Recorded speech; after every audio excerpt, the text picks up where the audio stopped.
Hello, everyone, and welcome to the fourth, I think, installment of the Idle Banter series of the Fuel Injection podcast. We have the normal crew on today: Damon, Doug, and Cody. How's it going, guys? Hello, everyone. I am good. How are you? Doing well, thanks. Happy Sunday. Happy Sunday. Alright, so today we're going to be looking at the best cars of 2020 and what cars we're looking forward to in 2021. And if I may, I'd like to begin with the Di Tommaso P72 as one of my best cars of 2020, in my opinion. I just think it looks amazing, and it's the return of Di Tommaso, which was a great little company back in the day. Made some, I mean, it was a bit niche. It was definitely niche, and they did have some reliability issues, but they were fun. So I am happy to see Di Tommaso coming back with the P72. So the Pantera was a fantastic looking car. Absolutely. If it didn't have an engine in it, it was one of them ones you could just sit and look at it. That's fine. Exactly. It's like the E-Type. Probably would have been faster as well. Look at it. Yeah. Yeah. Yeah. I think for my pick for 2020, best car, I have to go with the Toyota GR Yaris. That was such a surprise to me. And I'm so happy that that's a proper rally homologated car and it's not crap. I love that thing so much. I mean, it is a Toyota, so you would kind of expect it to not be crap. The only other but as far as performance cars go, like it's not uber hard. It's not. It does genuinely work on the road. That's true. That's true. I mean, the only kind of other rally car we get is the Impreza, and I don't think that's been in the WRC for ages as well, because it's quite a big car compared to what's running now. Yeah, because we have the Focus and all those cars, and or not the Focus, the Fiesta. God dang it! I messed that up on my video, and I messed it up here. Dang it! But yeah, because we don't even have a Fiesta RS, which is what I'd like to see, but we're not going to get that. We have They've even cancelled the Focus RS now. But no longer. Yeah. And so RS badge is dead for the moment, which I think is quite sad. 50 years it's been going, if you include 2020. Yeah. And there's nothing carrying it on now. There's no more Ford Rally Sport. No, I know it's pretty sad. Really want to see Sierra. Really want to see Sierra. I'd love to see like a modern day Sierra Cosworth. Well, like a Mondeo rear-wheel drive conversion. Yeah, that's what that would be. What I'd love to see? A Mondeo that was spec'd out for like rallying and off-road racing. I'd love to see that. It's a family car, so it can fit 5 people in it, but it could also.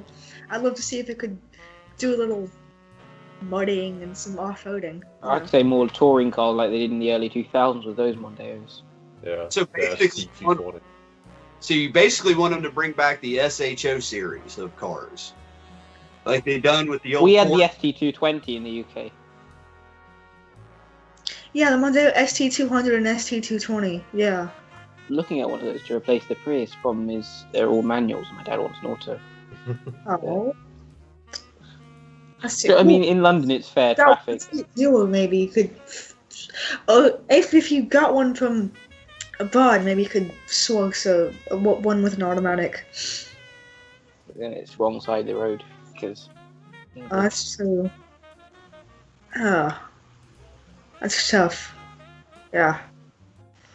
Speaking of the SHO though, because the Taurus, the 2010 Taurus, wasn't that the last Ford to have the SHO badge, and then as of late, Ford was like, yeah, no more Taurus, no more SHO. Actually, I think the latest, the body style that just got discontinued, I think that one had an SHO as well, I believe. Yeah. That one had 300? It had some 300 horsepower. It was pretty good. It wasn't bad. It was a good sleeper car. Yeah. Yeah. The only problem is it had 300itis, where Ford was like, yeah, we're not going to upgrade or market this thing for like 10 years. Just leave it as is. Yeah. Yeah. Big shame. Yeah. That had such potential. So much potential.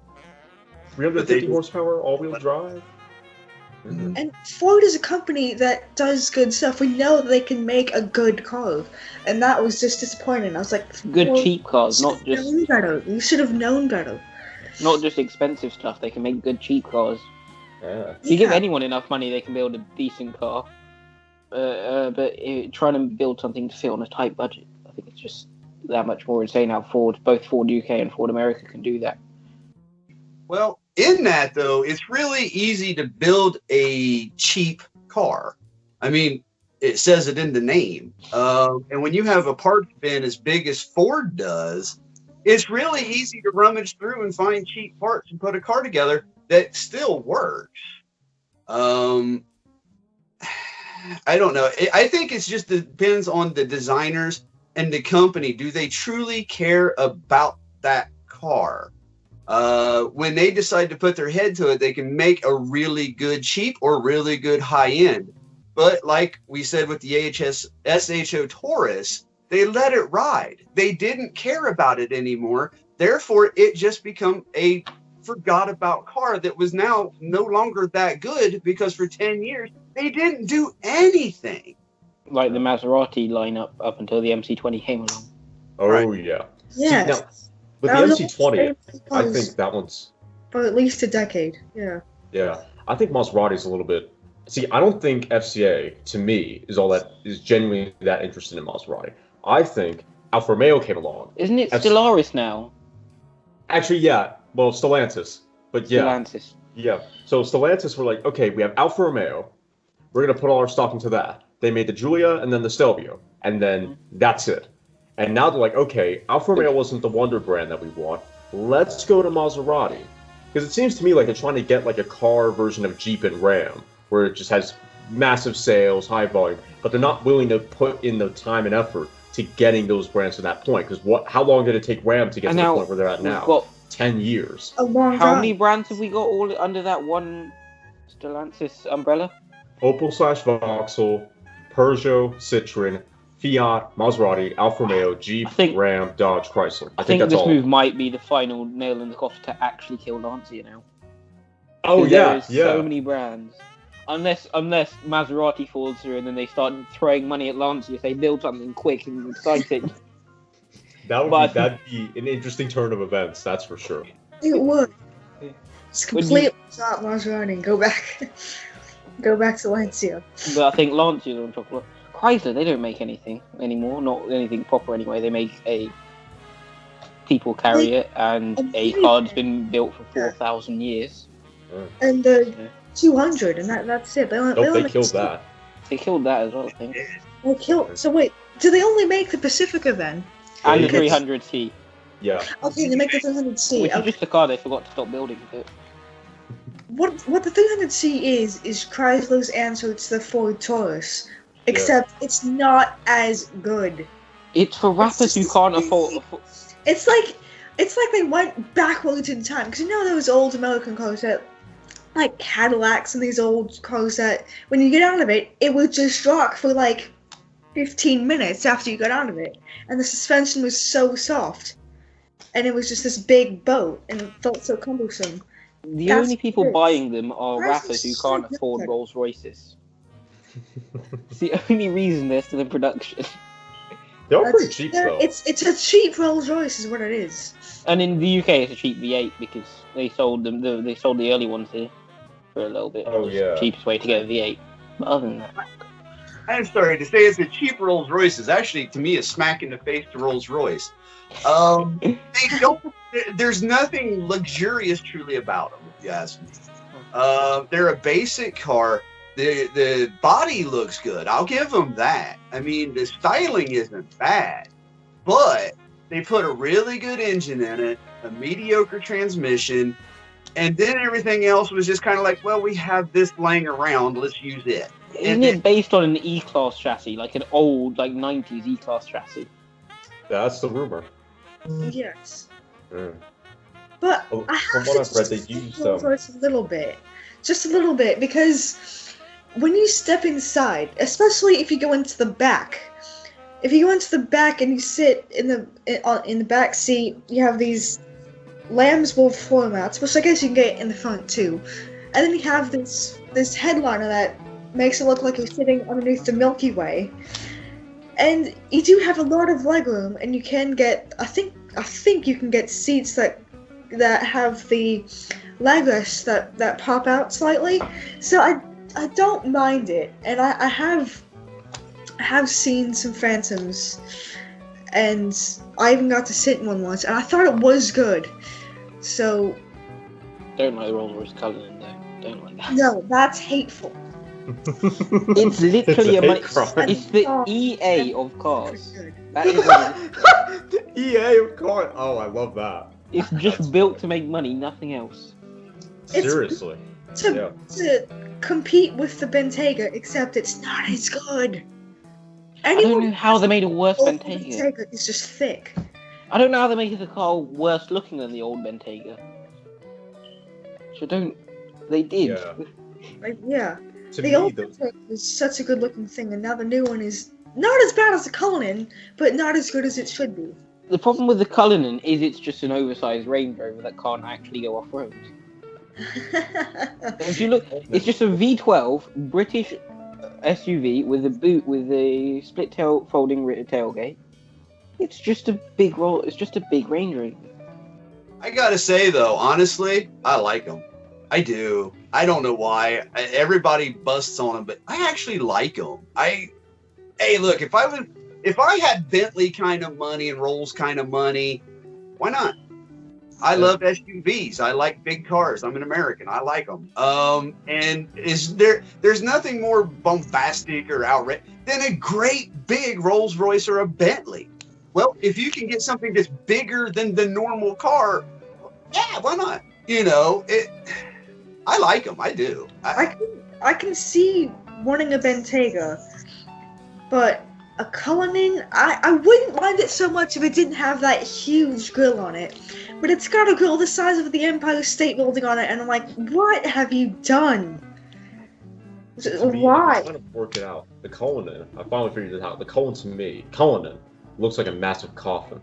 It's just so tall on the sides, and it's so slab-sided. I'm like, why? It looks like an overblown Phantom, and I like the Phantom. Like yeah, exactly. It's proportionately it's quite weird. I a think it's because stilts is what it is. Yeah, I think it's because the belt line's really low, so there's just a lot of glass. It's really, really cartoonish looking, whereas the Bentayga is a lot slimmer. It looks more like a normal kind of sporty SUV, whereas the Cullinan's like a massive hearse. And the problem is it's going to sell. That's the problem. Yeah. Well, if I can, I don't know how controversial this one will be. My car for 2020, honestly, first of all, I love when cars cause drama. When they step outside their box. And I'm going with the C8 Corvette. They really shook their base. Corvette's been wanting to go to a mid-engine layout for a while now. And people have fought them tooth and nail. And they finally said, you know what, we're going to do it regardless. And I love that. I do like the looks of it. I think it's okay. And technically what they're doing with them is phenomenal. They had to do it in order to get to that next level of performance. And I'm curious to see now, since they've done it, where they're going to take it. Is the Vet truly now going to be able to keep up with your Ferraris, your Lamborghinis, your hyper-end cars? They've been doing it for a while now with just front engine, rear wheel drive and ancient technology. But now that they've stepped their game up into the 21st, century type thing, what will we expect from Corvette now? It's interesting that you bring up the if it can compete with Lamborghinis and Ferraris and these kind of more high-end supercars. And I mean, when you think about the engine layout, it's mid-engined, so that is a plus for it being able to compete with Lambos and all those more high-end supercars. But it doesn't even have 500 horsepower, and all the Ferraris and Lambos have mostly upwards of 600 at least. Usually 700, as Damon said, yeah. So I'm like, that's a pretty big deficit, and I don't think. I mean, the Aventador had 700 more than 5 years ago. Well, I mean, yes, the Cigar one did have upwards of 700, but that was a few years ago now. And that was a front engine one. And then it was front engine, yeah. It was the And I prefer the looks of the front engine, the C7 to C8. It's not because it's mid-engine, it's because I don't like that side vent thing they've put there. Side gill. Yeah. I think it looks a bit odd. I think the C7 is just more sleek, for me at least. I think it's just got that kind of more high-end, sleek look, whereas the C8, I think, is almost trying a bit too hard to be something that it possibly isn't. Like, the C7 could have taken on a front-engine supercar like an Aston Martin with a bit more fiddling. It probably could have given them a good run for its money. And I think the mid-engine game is a completely different ballpark that they're aiming for. And I'm not sure if all the work they put into the C7 is going to translate that well into the C8 chassis. Okay, I want to jump back real quick because they went to the mid-engine because they wanted to compete with the higher-end cars. Some people get a little wound up on the horsepower numbers. Horsepower is not the ultimate tale of how fast the car is. A lot of people need to realize there's gearing involved. You can change the gearing of a car and make it a whole lot faster, depending on what you're wanting to do with it. You can take a 200-mile-an-hour car, gear it down to 125 mile an hour, that's all the faster it's going to go, and ain't nothing going to keep up with it.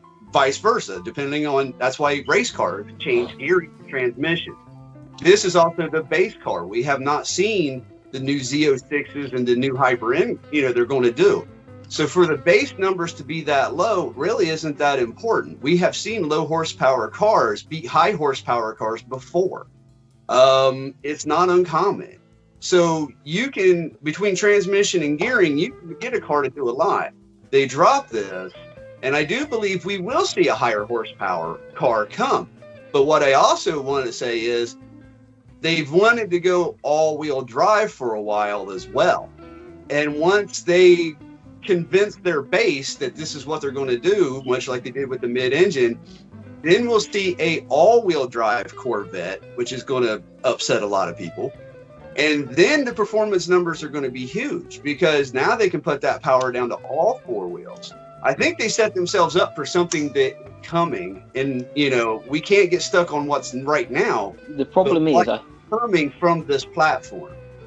Problem is I see GM seeing what's coming and then making four-wheel drive into SUV. That's what I'm afraid of. I see GM link the four-wheel drive and the Corvette's going to become a brand instead of a car with SUVs and hatchbacks and stuff. And I also want to throw in, I still hold the C1 and C2 are the best looking Vettes ever made. I agree with the C2. Don't like the C1, even though I have a mod of it. So the C1 was a good looking car. The C2 was the best looking car. After the C2, I agree. Split window with side pipes. Doug and I were talking about this yesterday. Split window, 63 split window with side pipes. Yep. And black, this nice black paint. With the chrome wire wheels in it. Please, with knockoffs. And okay, we're gonna have a moment. The best looking Vette ever made. I do. After that, it was all downhill. It was all downhill till the C7. The C7 kind of started looking good again. That's when it kind of piqued my interest again. Now with the C8, they had to do what they had to do. Once you go mid-engine, they all start looking the same. Let's face it. You have to do something stupid and crazy to look different. That's just what Lamborghini does. Yeah. Because there's only so many shapes you can make out of a mid-engine car. So to have the vents and the spoilers and the little character lines and creases, that's the only thing that's going to separate you in the crowd.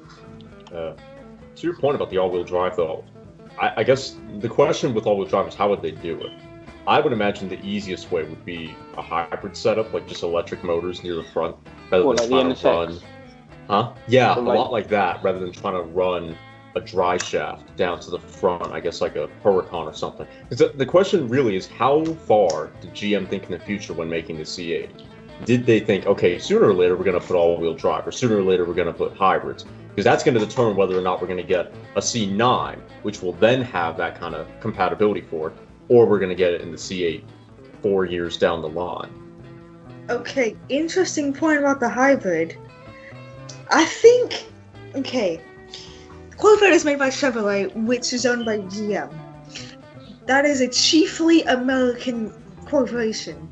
Yeah. And America generally isn't too big. Like, these big American corporations aren't too big on putting hybrid technology in legendary cars that have been made since forever.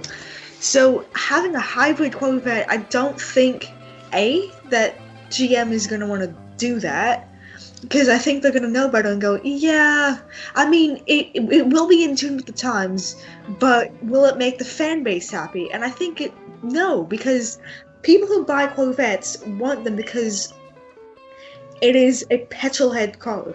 Mm-hmm. And generally, with the exception of a few hybrid and electric supercars and hypercars, mostly the petrolhead cars are the ones that are fully petrol.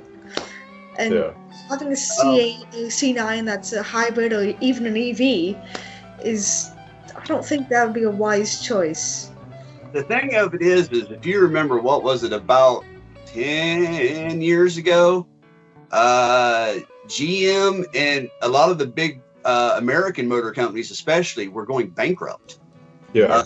If you remember, and what happened during that, when GM went running to the government saying, we're going bankrupt, help us, Corvette separated and said, we're fine. We don't need anything because we sell enough cars to keep our head above water.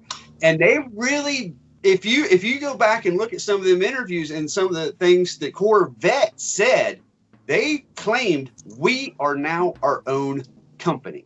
And if GM and Chevrolet went bankrupt, they didn't care. They will make it either way. And to me, that was a very bold statement, because to me, that's them saying, you know what? We're going to build the car we want, and we want, or our people want, and we are not worried about following GM and Chevrolet guidelines anymore. We are our own company.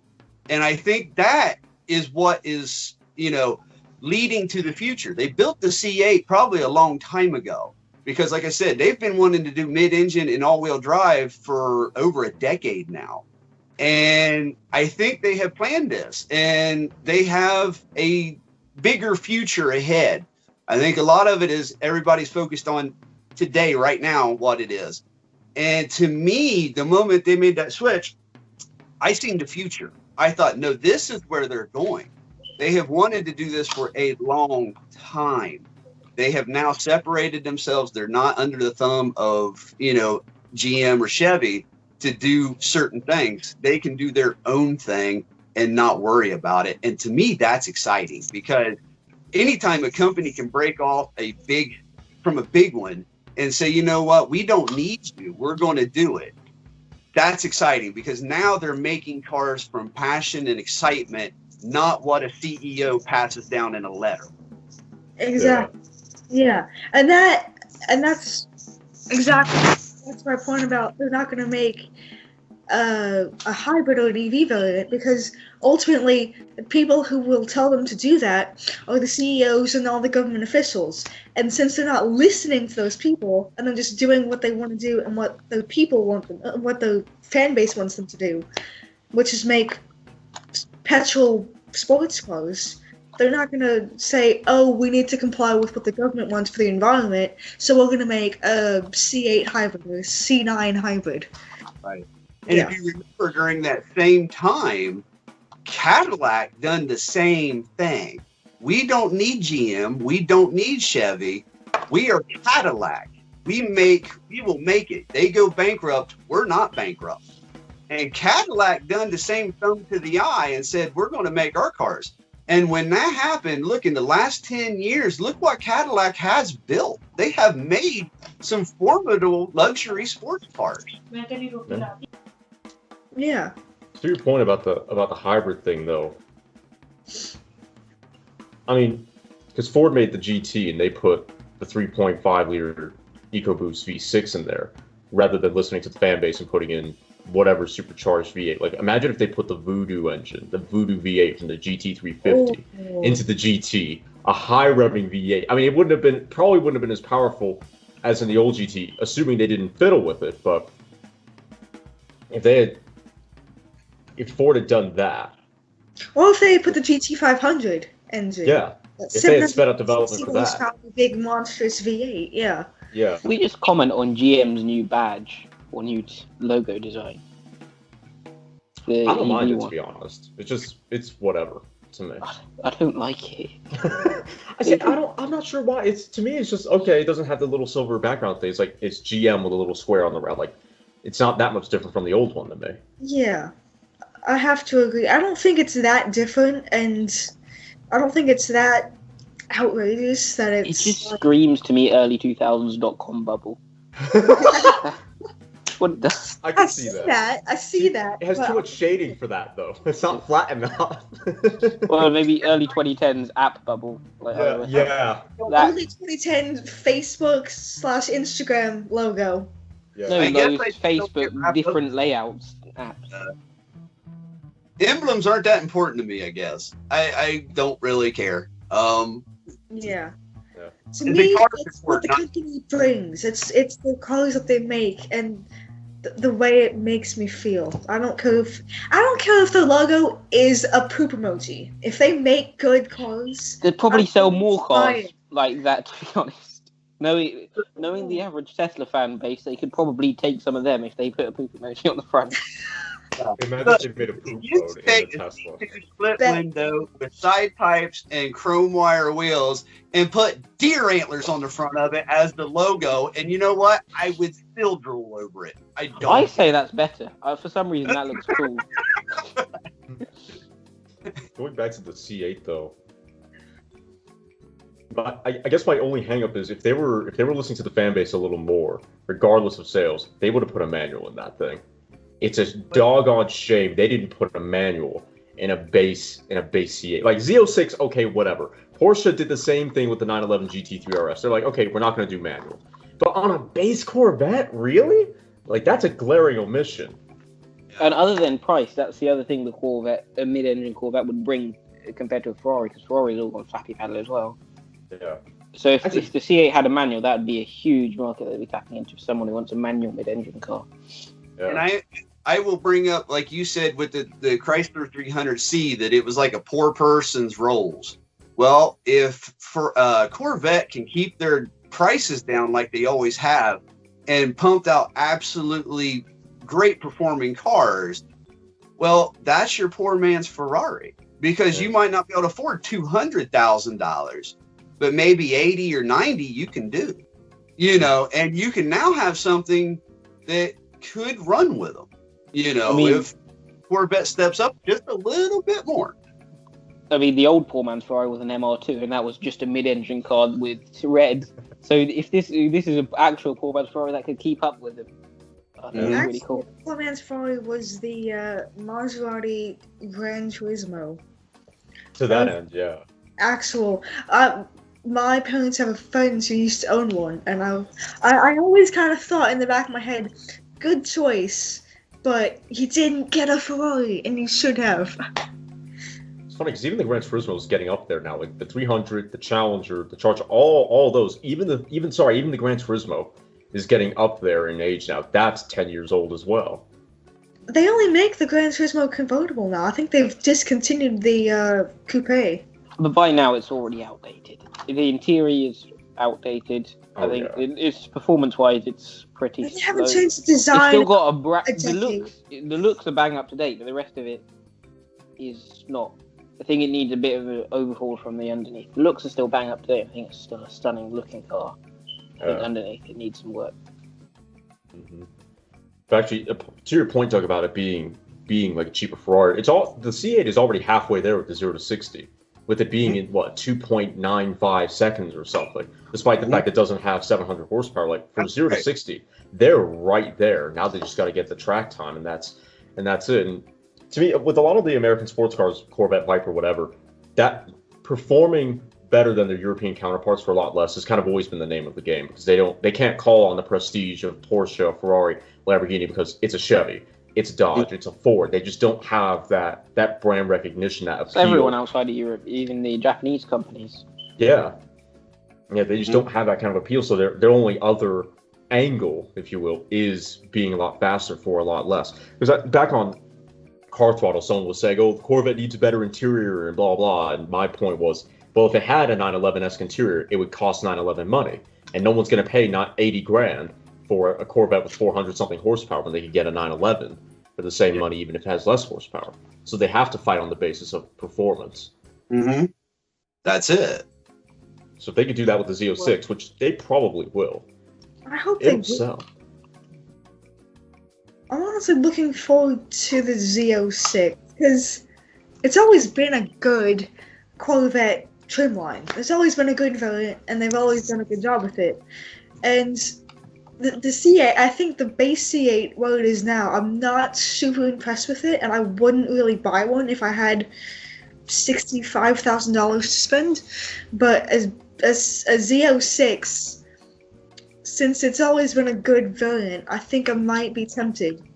If I were to say, okay, I have whatever it's going to be, 70, 75,000 maybe for the Z06 variant, I might go for one. Well, if I'm honest, if I was spending that kind of money, I wouldn't buy a Corvette. There's very few Corvettes I buy, and I say C1, C2. Anyway, if I was spending that kind of money, honestly, I'm walking into a Dodge dealership. I want a Challenger wide body, and I want 700 to 800 horsepower out of that thing. I don't care about a back seat. You can keep it. I just need a 2-seat. That's fine. And I can spend my money there. Or, just go full Demon, which you can't get the Demon now. Can you? Didn't they just get the Demon? You could probably get one used, but where you want to go is get the Super Stock. Because that's basically a Demon, but no. The Red Eye edition or one of them. Yeah. Mm-hmm. I'm honestly going that route. If I'm spending that money, that's where I'm heading. First of all, they look fantastic. They are that old American muscle car looking car. They kept that. They're big. They're just big cars, and they sound amazing with that supercharger in them. Let's face it. You get that bear style growl with that banshee scream, and you put that together. That is just beautiful to the ears. And it sounds even better in real life. Yeah. God, and let's face it, you want a good sounding car, and to me, you can't beat that supercharger whine with that deep Hemi growl. It is a beautiful combination. Yeah. That mixture, like on the I think it was episode 1 of season 3 of the Grand Tour, Hammond's had a Demon, and it was that high-pitched whine matched with that undertone of like angry black bear, this like angry lion or black, just like it was an animal. It was a beast. Yeah. And if I had one, I would drive it like Richard Hammond did too. I would constantly be on and off, just so I could hear that whine, that scream, and that growl. It just, yeah. I think some people who are listening to the podcast might be like, Doug, why would you get a Hellcat over a C8? And the simple answer is a Hellcat's fun. That's what it is. It's a stupid automobile, and that's the best part about it. I rode in a Hellcat, and that's the best part. 107 horsepower. Yeah. So how could you not be entertained? Yeah, it's 800 horsepower for less than $100,000. That's brilliant. It's horsepower, rear wheel drive, and it will. My American side showing, my Yabo side, I guess you could say, or Hoonigan side, is you can sit at a red light. Of course, you can't have a cop for blocks, and literally just light them up. You don't need e-brake. You don't have to be these fools out here holding your brake down and trying to do a burn. Look, just romp it hard. Just romp it. If your butt end don't pass your front end in the process, you can sit there and they will burn the tires to the rims. And let's face it, I'm still a kid. That entertains me. Okay, it just. I think it entertains all of us. Yobo cars are some of the best. Oh yeah. Definitely. I mean, I'm a self-professed track rat, but even I could see the massive appeal of a car like that. It's just simple fun. I mean, when I got to ride in one, we just did a small pull on the on-ramp, and apparently the traction control light lit up when we were going full throttle, just going down the off-ramp, trying not to spin out. It was hilarious. The pull too. It might be 4,400 pounds, but there's no getting around 707 horsepower. I don't care what you're in, unless it's a tank. Imagine if they cheated it down to say 3,400 pounds. Oh God, yeah. Got it down to your normal car weight. It'd be amazing. Yeah. It really That's like would. beyond Viper territory. The Bugatti Veyron, it would have so much power. Yeah. And let's face it, was I the only one that got a tingle and fizz and excited when they showed the Demon when it first come out, and when that sucker launched, the front wheels come off the ground. It does a full wheelie and then I got goosebumps, man. It was like, yeah. In a factory car. Yeah. 9-second factory. Like, everyone wants to talk about McLaren 720Ss now. Like, oh, well, they can do 9 seconds and blah, blah. It's like, okay, cool. You didn't do it first, though. You didn't do it with a proper drag car either. That's epic. And the 720 is what, like $200 and something thousand dollars? 300 maybe. A Demon 80 or a Hellcat, less than $100,000. Yeah. And it did it before the McLaren did. Wheelies off the line every time. Yeah. The McLarens have depreciated quite a lot now. They Falling like stones. A piano falling off the Empire State Building onto Yeah. The Demon is the epitome of what it means to be a muscle car. High horsepower, high straight line performance for far less than it would take to get that kind of performance elsewhere. That's what a muscle car is. And when your hooligan side kicks in, man, there's nothing better. There's just going to be nothing better. Mm-hmm. You got a big open parking lot. You have no threat of being in trouble for anything. And all you want to do is smell rubber burn. You can drift and you can burn out. You can do donut. It'll do it. And it'll feed that child side, that adolescent, hoonigan side of you. And you're going to walk away with a smile. It's like when Jeremy, Top Gear, when they went to, they was testing the Mercedes, and he had the black edition and stuff. Oh. He was slower than everybody. He had more power, but he was slower. But like he said, I'm the one smiling at the end. And that's what the Demon and the Hellcat do. It just makes you smile, you know. Sideways and smiling, yeah. The closest thing in Europe's always been the C63. Yeah. Mm-hmm. C63 Black Series, especially with the wing and stuff. Oh, In that yellow. It's just a childish car. That's one of my favorite Mercedes because it looks so good. Yeah. Absolutely. That's the European version of the Demon. It just is. It's a car that is really nice and shouldn't be doing what it's doing, but there it is, you know. And it's so out of Mercedes. It's not that old person car that has finally made enough money to go buy one. It's the car for the young person who says, you know what, I want a really nice Mercedes, but I also want it to have enough horsepower that I can go sideways anywhere I decide to. It's the car enthusiast Mercedes by far. All of V8 era kind of smallish cars, mid-sized cars, the M3 at the time as well. Oh yeah, big time. Mm-hmm. So I'm for my 2020 car. I'm the Toyota GR Yaris. Quite funny. With him.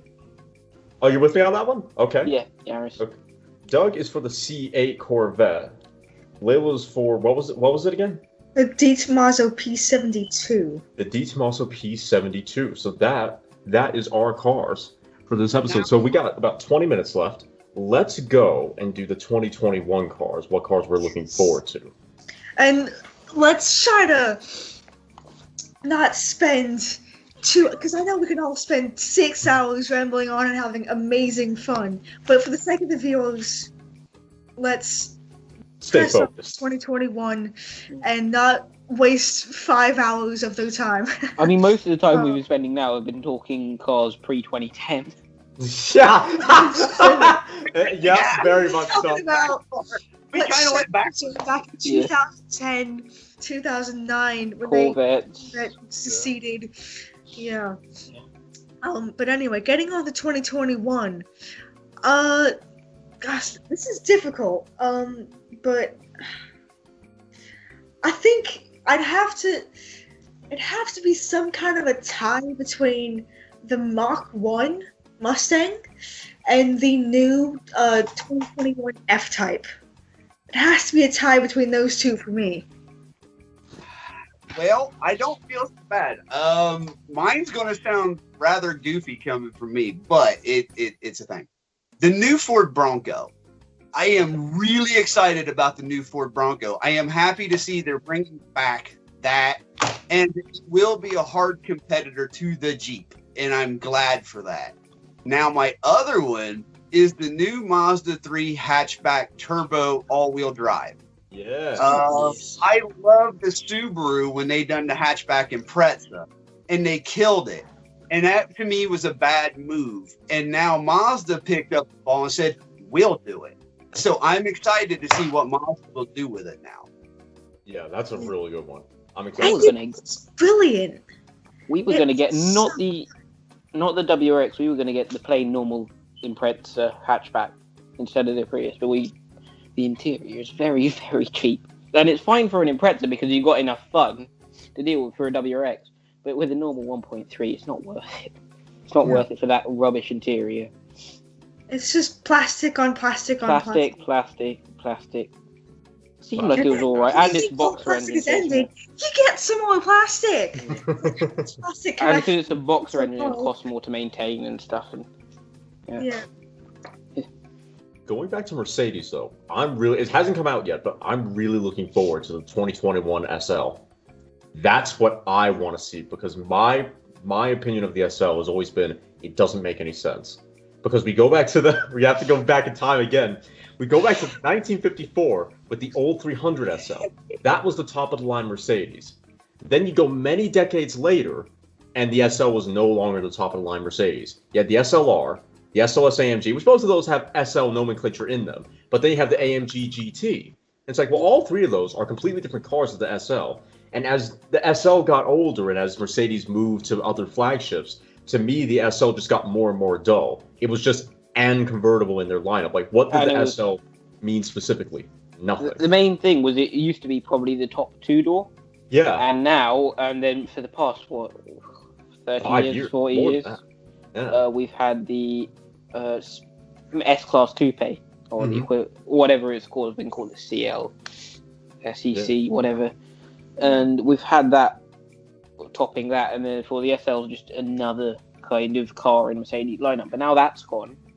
Exactly. If they do the SL right, I think that could take that top spot. Yeah, and that's what I'm hoping for. I want it to go back to being one of the top dog Mercedes coupes. Maybe not in terms of performance, but certainly in terms of luxury. That's where the SL should be. Like, if that could be a luxury, like on the same levels as the AMG GT, but a luxury instead of performance, a luxury-based one. Exactly, like a Rolls-Royce Wraith competitor, but not as big.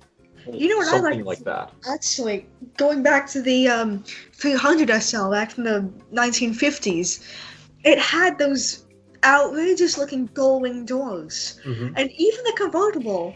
Even though it didn't have the glowing doors, it still looks so sleek. And now the current SL, it doesn't look bad. It just doesn't look as good as we know it could and should look. Yeah, it's not as elegant looking. It goes back and brings back some of that 1950s design language from the 300 SL, because that thing looked epic, and I think the current SL should look as good as that one did. The closest thing we had to that was the SLS. Yeah. That was the sort of spiritual successor to that, yeah. But that was more performance orientated as well. And secretly a Viper. But it kind of pushed the SL over to the side. Yeah. And that was kind of a sad thing, because the SL has always been a very good car made by Mercedes. It was always a legendary thing, and people always lusted after it. And then they didn't. When you get to the 21st century, and the AMG GT and the SLR and the SLS and all of that, people didn't lust after the SL as much, and it was an afterthought. And now I'm hoping, and as Cody said, I think we all hope that the SL can bring back some of that old magic and gain back some points. Yeah. Because I think for a time, even the SLK was more interesting because it was a small Mercedes Roadster.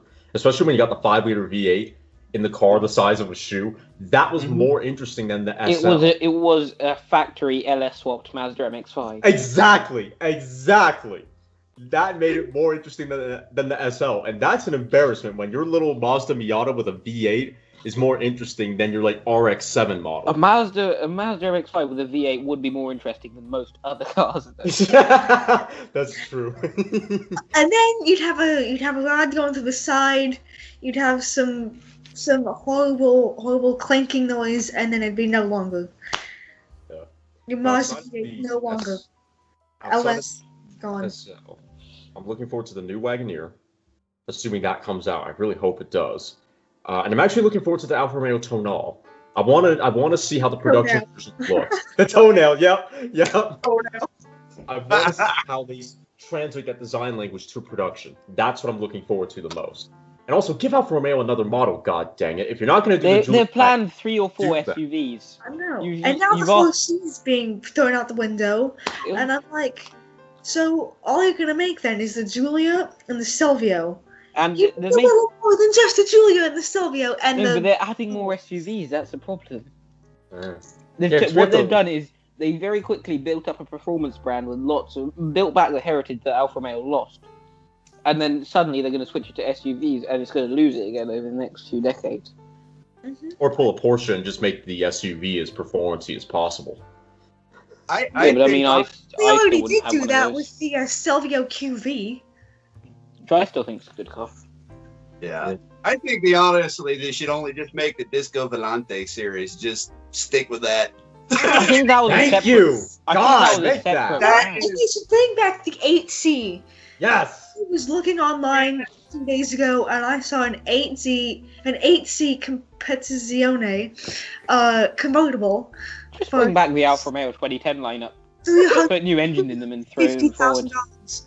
And oh, I love that. Even 12 years ago, people said Alfa Romeo was at its bottom, and it's better than it is now. For lineup, yeah. Yeah. Quality, probably not. No, even quality, they sort of started to get themselves a little bit together back then. Not very well, but a bit better. Yeah. Well, see, because I think Alfa Romeo's only problem at the moment is their electronics. Because I've seen a lot of problems with the touchscreen, but very, very little on the mechanical side, if I'm honest. Which is surprising, honestly. Yeah. But god dang, because Maserati had what was that coupe concept that they had a while ago? The Alfieri, okay? So they had the Alfieri, and then rumor has it that Alfa was supposed to get a 6C based on the Alfieri, and then that would have been the new 8C, and never happened. Never happened. And you know that MC20 concepts that just never even happened. Yeah, that MC20 was supposed to be an Alpha, as we saw in that old 5-year plan. Fiat's been pulling this for ages. You know the Lancia, which one is it? The one that the 037 was based on. I can't remember what it's called now. The Beta Coupe. Yeah. Monte Carlo. Mm-hmm. That was originally, if you know what the Fiat X19 is, that was supposed to be the big brother of that Fiat X20. And then at the last minute, before they were presenting it, they decided to stick some Lancia badges on it and call it the Beta Monte Carlo. Well, it certainly was a beta of a car, that's for sure. Forgot to put proper brakes in it. Yeah. FCA/Stellantis now, they keep pissing me off with their 5-year plan, though, because in 2015, they had that 5-year plan. We were supposed to get the Dartis RT4. Never happened. We were supposed to get a car. It's like New Year's resolutions. What? Like New Year's resolutions. Yeah, exactly. Yeah. We're going to do all this and actually scrap it. We're going to do all this for about 5 minutes, and then we're going to put it in the bin next to us and forget about it. Yeah. I could go on the whole FCA Stellantis rant. I'm not going to do that. That sounds like another special eventually. Exactly. I think in next couple of episodes, we should dedicate a special to Cody's rants about what he hates about FCA. We all have rants about FCA Stellantis. Yeah. We should do a history. We should do a history from all the times Fiat has screwed over other brands, from Lancia and of how companies used to be epic and now they're not as epic. And now Fiat's throwing money at them to try and make them epic again. And they're not taking the time to do it right, god dang it. High-end IKEA, they took 10, 12 years to get it right. It can be done. Ram took a while.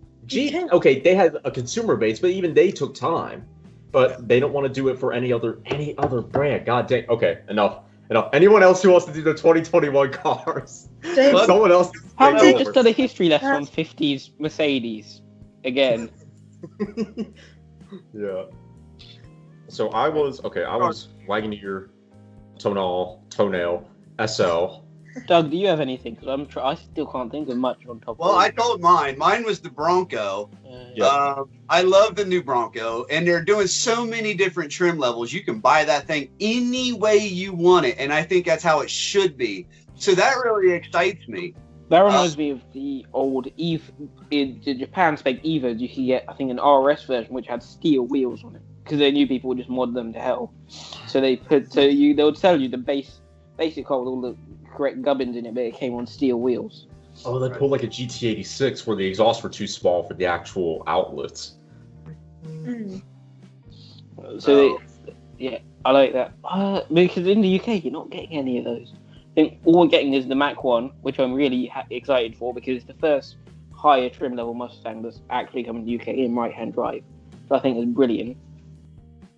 Yeah. And the Renault 5 is not coming out next year. I guess the Porsche GT3 RS, which is supposed to be coming out soon. Or GT3. Is it coming back? I didn't know it was coming back. Okay. Well, I mean, they've been building one. Again, Porsche 911 is just a repeat. It's just a repeat episode going on and on and on. Just like Dave, but in car form. Right. I'm looking forward to that, though. I forgot about the new GT3. That's I want the GT2 back. Because that had this huge, monstrous wing on the back, and it looked like this outrageously crazy, just insane-looking Beetle with this huge wing on the back and this massive engine that. Well, does anyone remember the Beetle RSI? But it produced 700 horsepower, and it sounded epic. And yeah, I think the GT3. I do like the GT3, but the GT2 just had a little more of that. If we're going Porsche 911 is Beetle, then the GT2 RS is the evolution of the Beetle RSI. Yeah, are you talking about that wide body early 2000s? Wide body early 2000s diesel with the big wing. Yeah, I know what you're talking about. Yeah. God dang it. That might be the only Beetle of that era I like.